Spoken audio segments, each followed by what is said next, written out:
بچه‌ها برای طراحی و قرینه‌سازی روی کل مانکن ما نیاز داریم به یک کل مانکن چسب دو طرفه که از لازم تریریا باید بگیریم. یه تیکه پوست مصنوعی که من از قبل برش زدم. کولیس برای چک کردن نقاط. دیوایدر برای به دست آوردن نقاط و مداد عادی یا مداد کنته برای طراحی. خب من از قبل چسب رو چسبوندم، کاغذش رو برمی‌دارم و پوست مصنوعی رو روی پیشونی میچسبونم. حتما اگه میتونین کله مانکن رو تهیه کنین، چون خیلی توی طراحی قرینه‌سازی و زدن انواع پترن بهتون کمک میکنه. دیوایدر از 4 تا بازو تشکیل شده. بازوی شماره 1 6 بازوی شیاردار و شماره 3.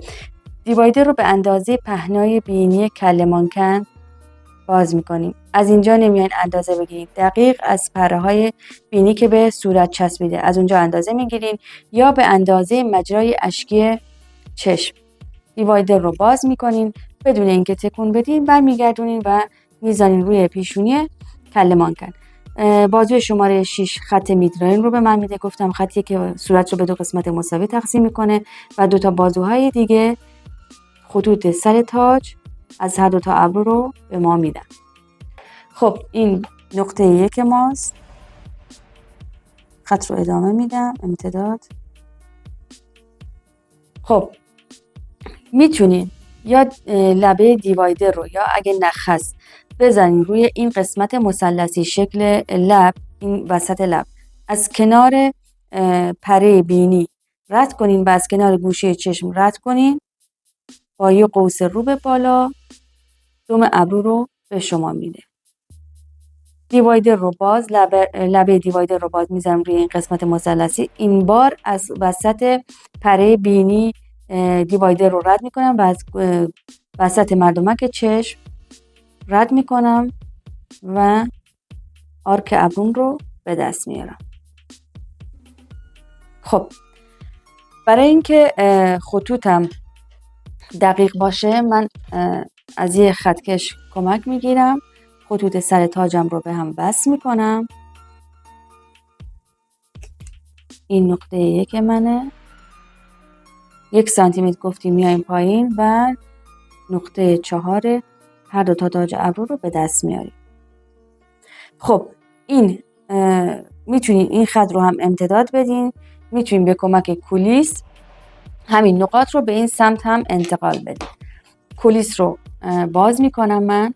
خطوط سر تاج رو با اندازه میگیرم.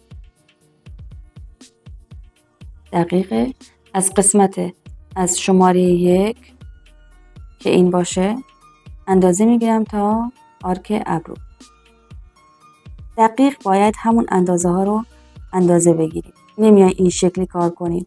این رو اگه امتداد بدین کامل خطتون به دست میاد.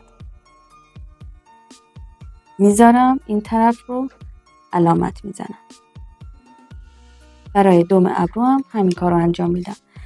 تاج تا از قسمت نقطه 1 تا دم ابرو اندازه میزنم و این سمتم دقیق اندازم رو علامت میزنم. خب من نقاطم رو به دست آوردم. حالا میام به کمک خطکش باز آرک تا آرکم رو اندازه میگیرم. به صورت یه خط صاف میکشم به هر دو سمت ابرو. این سمتم اگه امتداد بدم ما گفتیم نقطه 1 2 و 3 نمیتونن روی یک خط باشن. نقطه 1 و 3 میتونن روی یک خط باشن ولی آرک ابرو باید بالاتر باشه. این نقطه 1 منه، این 2، این 3.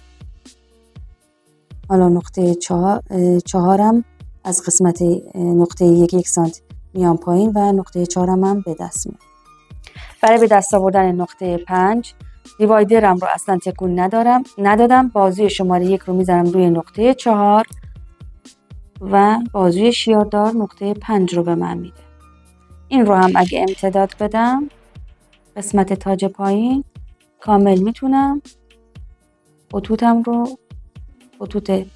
نقاط 5 هر دو تا ابرو رو به دست بیارم.